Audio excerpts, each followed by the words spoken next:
एक कहावत की जाती है कि फल देने वाले वृक्षों को पत्थर खाने ही पड़ते हैं।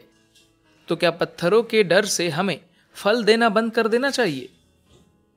प्रश्न। सद्गुरु, एक कहावत है कि फल देने वाले वृक्षों को पत्थर खाने ही पड़ते हैं। सद्गुरु कहते, ओह, मैं इस बात को दूसरों से कहीं बेहतर जानता हूं। वे लगातार पत्थर मारते रहेंगे। अगर किसी को पत्थर उठाकर आप पर फेंकना है तो उसे काफी मेहनत करनी पड़ती है। वे आप पर पत्थर फेंक रहे हैं क्योंकि आपकी कुछ कीमत है। आप एक कीमती लक्ष्य है जिसका कोई मोल ना हो, उस पर कौन पत्थर फेंकेगा? अनजाने में, अवचेतन रूप से लोग जानते हैं कि वह फल मूल्यवान है, तो हम पर भी काफी पत्थर फेंके गए हैं।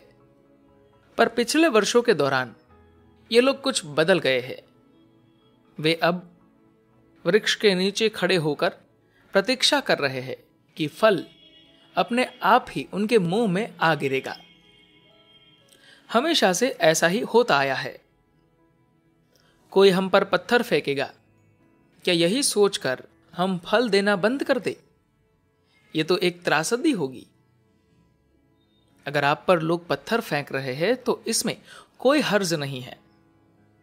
पत्थर खाने से अधिक महत्वपूर्ण बात यह है कि आप फलदार है। फल पैदा करना ही आपके जीवन को अर्थपूर्ण और लाभप्रद बनाता है। पत्थर हो या ना हो, कोई फर्क नहीं पड़ता। वे केवल पत्थर फेंकेंगे, लेकिन वे आपको कभी काटेंगे नहीं, क्योंकि वे फल खाना चाहते हैं।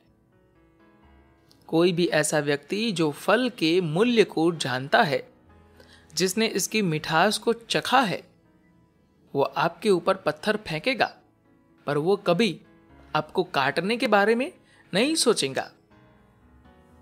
अगर आप पर कोई फल नहीं होता तो वे आपको काट कर अपना फर्नीचर बना चुके होते। बेहतर होगा कि उन्हें पत्थर फेंकने और फल खाने दे। देखिए, पेड़ पर जब फल और फूल लगते हैं तो आपकी और केवल पत्थर ही नहीं आते। मधुमक्खियां आएगी, पक्षी आएगी, पशु व अन्य लोग आएंगे। यदि आप पर फल लगा है और दूसरे उसे नहीं चखते तो उसका लाभ ही क्या है? मान लेते हैं कि एक आम का पेड़ है।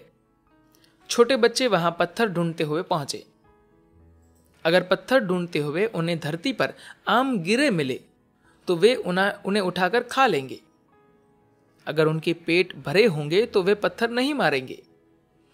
इससे पहले कि वे पत्थर मारे, अगर आप अपनी मर्जी से फल नीचे गिराने लगे तो उनकी ओर से पत्थर मारने का सिलसिला घट जाएगा, क्योंकि हर कोई फल पाने की प्रतीक्षा में है।